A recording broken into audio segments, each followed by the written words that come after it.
दाई मोरे अंगनावो झुपते झुपते आवे दाई मोरे अंगनावो। ओम दुर्गा काली भद्रकाली रुद्रकाली कपालिनी शारदे माता गायत्री माता गोदावरी माता गंगा माता जमुना माता सरस्वती स्वाहा स्वाहा।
सभी भाई और बहनों से निवेदन चाहूंगा अपने अपने स्थानों पर बैठ जाए।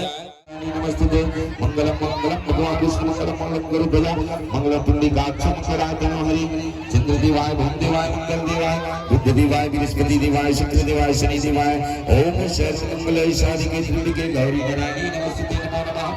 जयकारा शेरवाली दा बोल साचे दरबार की जय, सच्चे दरबार की जय। आइए सभी देवी देवताओं को हम दिवाले आगे पानी दर्शाई की व्यवस्था रखी गई है और मैं आशा चाहूंगा आयोजक समिति क्यों ना हो स्टेज पे जितने भी खड़े भाई लोग नीचे उतर जाए तो बड़ी कृपा होगा, क्योंकि हमारे कलाकार को परेशानी हो रही है। थोड़ा सा आप लोग समझदार हो, ज्यादा बोलने की जरूरत न हो।